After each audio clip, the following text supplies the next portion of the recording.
নমস্কার বন্ধুরা, পাখি কিচেনে আপনাদের সকলকে স্বাগত। আজকে আমি একদম দোকানের স্বাদের আলুর তরকারি নিয়ে আর সাথে হাতে করা রুটি নিয়ে চলে এসেছি। তো দেখুন আমি কিভাবে এইগুলো বানাই। তো প্রথমে আমি আলুর তরকারিটা বানানোর জন্য আলুগুলো ডুমডুম করে কেটে নিয়েছি, কেটে ধুয়ে রেখে দিয়েছি। আমি কড়াইতে তেল গরম করে তার মধ্যে ফোড়ন দিয়েছি 5 ফোড়ন আর একটা কাঁচা লঙ্কা। তারপরে আলুগুলো দিয়ে লবণ আর হলুদ দিয়ে বেশ ভালো করে নাড়াচাড়া করে নেব।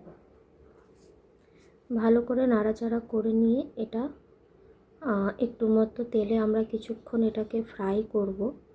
ফ্রাই করে ততক্ষণ আমরা একটা মশলা বানাবো, যে মশলাটা এই রান্নায় সবথেকে বেশি ইম্পর্টেন্ট। সেই মশলাটার মধ্যে থাকছে জিরে, গোটা জিরে, গোটা ধনে, তেজপাতা আর আমি শুকনো লঙ্কাও দিয়েছিলাম 2 পিস।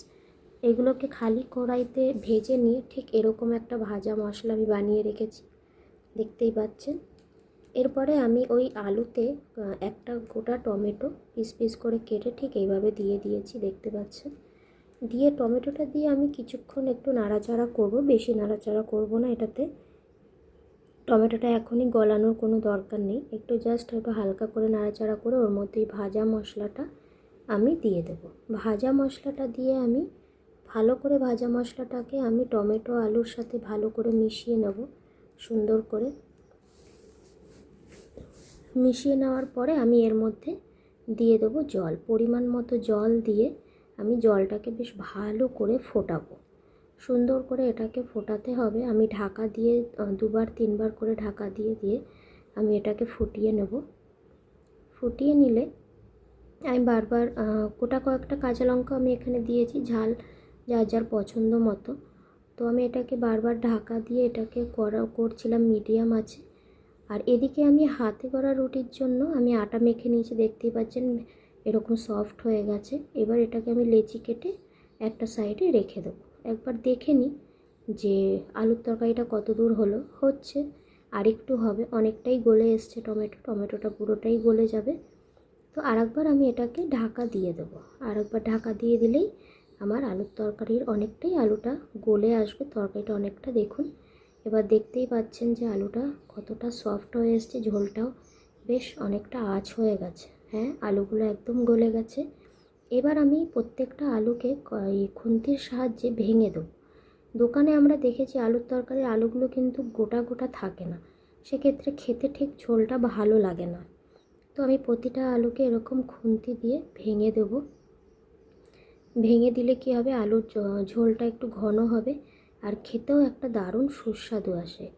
এই সময় আমি চেক করে নেবো এর মধ্যে লবণটা হয়েছে কি না। লবণ যদি না হয়ে থাকে তাহলে এর মধ্যে একটু লবণ, আর এখানে আমি একটু চিনির পরিমাণটা বেশি দিয়েছি কারণ তরকারিটা একটু মিষ্টি মিষ্টি হবে। তো চিনি আমি এখানে অনেকটা 1.5 চামচ মতো ইউজ করেছি। এবার সেটা পরিমাণ বুঝে দিতে হবে। তো আমি এখানে চিনি দিয়ে লবণ দিয়ে ভালো করে ফুটিয়ে নিয়েছি। ফুটিয়ে নিলেই আমার আলুর তরকারি প্রায় রেডি হয়ে যাবে। ভালো করে চিনিটাকে গলিয়ে নিতে হবে, লবণের সাথে ঠিক এরকমভাবে ফুটবে।